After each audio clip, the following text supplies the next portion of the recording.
Hey guys, Todd Anderson back here today with another playtest video with Braun-Duin. Today we're going to be playing a Jerry Thompson special, something very similar to Flash, except it's way fewer counter spells and way more tapping out on your own turn. We're also splashing red for various removal spells and sideboard cards. Let's go and take a look over the deck before we get started. Alright, so as you see, the creature base is relatively the same. We have 4 Hunger Bullets, 4 Restoration Angel. I don't think that's ever going to change so long as these are in the same format together. So, but we have 2 Snapcaster Mages, and the reason why we're only playing 2 is because we're not playing Thought Scour anymore. And also a few of our instants already have flashbacks, like Think Twice.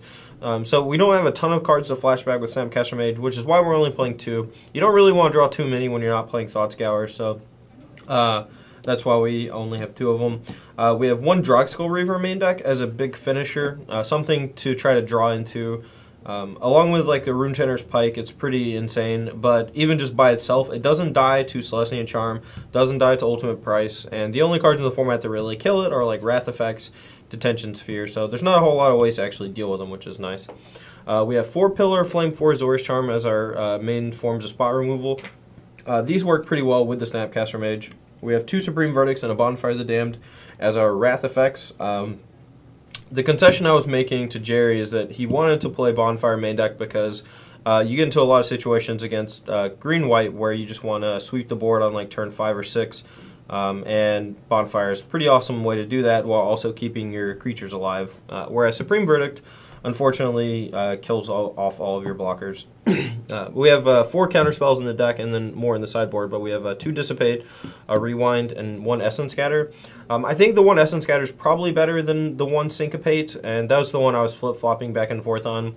Essence Scatter being a hard counter in the later parts of the game is pretty nice, although you don't want to play too many just because of Cavernous Souls. We have 3 Think Twice as our former card draw alongside Azorius Charm as well as Sphinx's Revelation. 1 Unsummon as just like an extra removal spell, although it's not nearly as good in this version because we're way more raw power type killing creatures with Pillar, Flame, Wrath, and such. We only have 1 Rune Tender's Pike and also 1 Moorland Hunt, and this is because we're not playing Thought Scour. And then we have 3 Sphinx's Revelation to just, you know, rebuy all the card advantage after we use our Pillars and Azorius Charms and counter spells to, you know, run them out of cards. The mana base is pretty solid. We have 20 dual lands, which is obviously good. And then we have 3 island, 1 plain, 1 mountain, and then 1 Moorland Haunt. Again, since we're not playing Thought Scour, the Moorland Haunt got cut down to a 1 of, and because we're adding another color. We're also playing significantly more lands in this version than in previous versions. We're all the way up to 26, whereas I think before that we never went over 25, and we're pretty regularly on 24.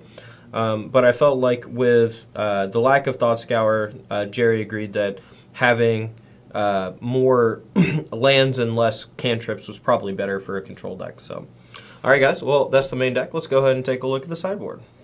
So our sideboard consists of 4 counter spells to go along with the 4 in the main deck for the control matchups. Dispel, particularly sweet in fighting off opposing counterspell wars. We have a specialty here with 2 Curse of Echoes, and this card is kind of a newer addition. This was one of Jerry's ideas, and something that I had tried out in Block Constructed, but I think the theory holds true for Standard as well, is that against all the counterspell decks, you want to resolve a Curse of Echoes because not only does it mean that every spell you're going to play for the rest of the game resolves, but every time they play a card draw spell or like a Sphinx Revelation or anything of that nature, Curse of Echoes is going to let you copy it.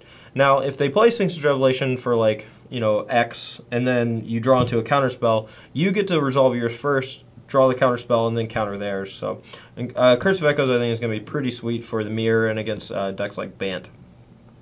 The 1 Increasing Confusion is sort of like a late game plan for the same type of matchups where you have them kind of locked out of the game with Curse of Echoes and they can't really do anything.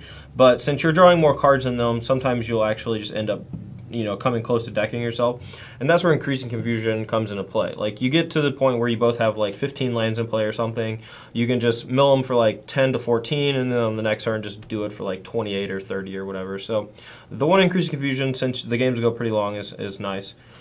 This also is good against the Bant decks as long as they don't have their 1 Elixir of Immortality in play. We have 4 Izzet Staticaster, 2 Detention Sphere and a Supreme Verdict, which come in against all the aggressive decks. Staticaster playing a huge role against all of the green-white decks as well as the zombie decks. Helping your Pillar of Flames trade up to kill their Hellriders is nice. Being able to consistently lock down their Gravecrawlers as well as force their Falconwrath Aristocrats to continually sacrifice creatures. Not to mention it kills Knight of Infamy outright.